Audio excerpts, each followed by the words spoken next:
Bonjour les gens. Bon, avec Devil's Relic, je me suis dit qu'il fallait que je m'intéresse aux mangas français. Parce que avant ça, j'avais une mauvaise image des mangas français. J'estimais que les mangas français, c'était pas forcément bon. Ouais, je sais, j'étais con. Je partais du principe qu'un manga, c'est avant tout japonais. Et c'est pas totalement faux, puisque un manga, c'est une bande dessinée japonaise, et son marché est avant tout fait pour le public japonais. Mais les codes, eux, ils sont universels. Mais comme je vous l'ai dit tout à l'heure, depuis que j'ai lu ce manga de merde, je me suis dit qu'il fallait que je m'intéresse aux mangas français. Et j'ai choisi de commencer par Dreamland. On suit Terence, un jeune lycéen de Montpellier qui passe son bac. Ce dernier est amoureux d'une fille, Lydia. Sauf que Terence est ce qu'on appelle dans le jargon un bolos. Alors déjà, j'ai le droit de le dire. Et je m'explique. Il est timide et en plus de ça, il est pas bon à l'école. En gros, son bac... il l'aura pas. Ouais, d'ailleurs, est-ce que toi t'as eu ton bac? C'est quoi ça? Et le bac. Le diplôme. Un quoi? Mais t'as dit que... C'est quoi? Laisse tomber et on reprend. Un jour, il fait un cauchemar. Ce cauchemar, c'est lui dans une pièce en feu. Et d'ailleurs, le feu, c'est sa phobie. Mais heureusement, il réussit à surpasser sa peur et devient un contrôleur de feu dans un monde imaginaire qu'on appelle Dreamland. Alors Dreamland, c'est tout simplement un endroit imaginaire. Et on a donc les voyageurs qui, eux, peuvent se balader dans Dreamland. Ces voyageurs ont des pouvoirs et leurs pouvoirs se créent à partir de leur phobie. Par exemple, moi, ma phobie, c'est les rats.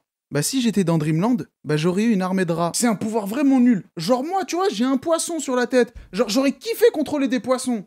J'y viens. Terence rencontre Savane, lui aussi c'est un voyageur et il contrôle... Alors, il contrôle quoi? Fais un effort! Oh, il contrôle les poissons! La maman de Terence est morte. Il entend parler d'une sorte de paradis où, selon la légende, les morts résident dans cet endroit. Son nom, Eternia. Terence se fixe un objectif. Trouver Eternia. Bon, ce que je viens de vous raconter, c'est le résumé du manga. Dorénavant, on va passer à l'analyse.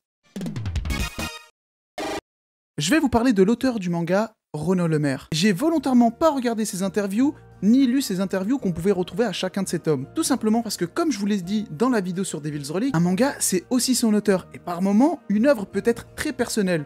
Et c'est le cas avec Dreamland. Renaud Lemaire est lui aussi de Montpellier. On sent qu'il aime sa ville dans le manga. Et je suis pratiquement sûr que le parcours scolaire de Terence, c'est aussi le sien. Ça sent le vécu. Et à titre personnel, je me suis senti archivisé. En dehors de ça, l'œuvre s'inspire énormément d'autres mangas, notamment One Piece. Au début, c'était juste des petits clins d'œil, jusqu'à carrément ramener Sanji et Zeph au pied rouge, mais cette fois-ci en version chat. Et ça c'est ouf. On retrouve plein de références liées à Dragon Ball, Naruto, Akira, Berserk et j'en passe. Et voilà, ça c'était concernant l'analyse. Maintenant, on va passer aux qualités.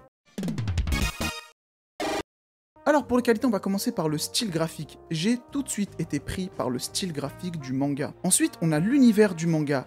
Dreamland est un univers extrêmement riche. Les personnages, les endroits, les pouvoirs et la diégèse est extrêmement bien maîtrisée. J'aime beaucoup aussi le fait d'utiliser les phobies comme une force, parce que dans la vraie vie, ta phobie peut te bloquer dans plusieurs choses. Mais dans l'univers de Dreamland, ta phobie, c'est ta force, et elle te pousse à aller de l'avant. Voilà, c'était tout pour les qualités concernant Dreamland. Maintenant, on va passer aux défauts. Alors, pour les défauts... Oh, tu vas encore dire qu'il n'y en a pas. Eh bien si, il y en a. Oh. Ouais, en fait, on m'a dit que le manga mettait du temps à démarrer. De ce que j'ai compris, c'est à partir du tome 5 que Dreamland démarre. Alors oui, c'est vrai, l'objectif de Terence ainsi que le récit prennent du level à partir du tome 5. Mais j'ai tout de suite été pris dès le tome 3. Malheureusement, 5 tomes pour certaines personnes, c'est long. Mais comme je vous le dis à chaque fois, ça met du temps de mettre en place un univers, une diégèse, et ensuite le récit. C'est pas comme dans les films ou dans les séries. Et encore, dans les séries, des fois, ça met du temps à démarrer aussi. Et voilà, c'était tout pour les défauts, même si j'estime que c'est pas vraiment un défaut ce que je viens d'énumérer.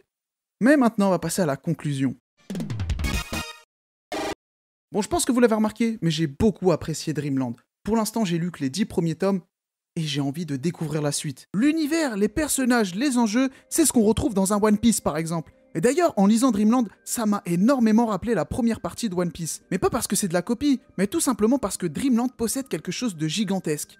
Et c'est son univers. C'est un manga français, oui, mais il utilise parfaitement les codes du shonen, et des fois mieux que certains shonen. Le plus gros, je trouve, c'est l'ambiance à la française.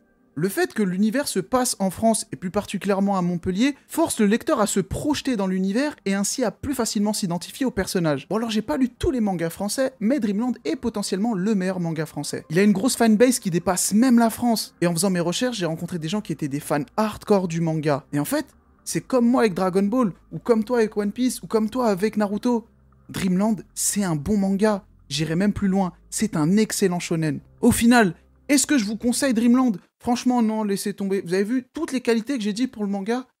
Bien sûr que oui, que je vous le conseille. Et en plus de ça, si vous êtes sceptique sur les mangas français comme moi à l'époque, je vous jure qu'il va vous mettre une gifle. Étant un grand fan de One Piece, ça m'a rappelé de très bons souvenirs, puisque comme je vous l'ai dit, il s'inspire énormément des mangas. Quand t'es fan de manga et que tu vois un manga qui rejoue un petit peu, pas à fond avec la nostalgie, bah tu kiffes en fait, parce que tu te dis, ok, le gars qui a fait ce manga, il comprend parfaitement ce que c'est un manga, il sait comment me plaire, c'est bon, je vais sortir avec lui, on va se toucher, et voilà, quoi. En plus, tu vois, je suis une bonne chouquette, c'est une petite dédicace au manga. Je suis parti en vrille sur la dernière, mais j'ai parlé avec le cœur. Enfin bref, le manga est édité aux éditions Pika en 19 tomes, le 20e tome est censé arriver bientôt. J'ai vu que l'auteur avait fait quelques lives sur Twitch où il présentait la cover du tome 20, j'ai hâte de découvrir la suite, et voilà. Enfin bref, c'était tout pour cette vidéo, j'espère qu'elle t'aura plu, en tout cas moi, oui. Je t'invite à t'abonner si c'est pas déjà fait, mettre la cloche, clic, clic, clic, la cloche, mettre un pouce bleu et un petit commentaire, me dire ce que tu penses des mangas français en général, de Dreamland ou carrément de la vidéo. C'est pas le plus important, mais bon. On se retrouve pour une prochaine vidéo. Salut! J'ai mis le cœur, moi j'ai la feuille.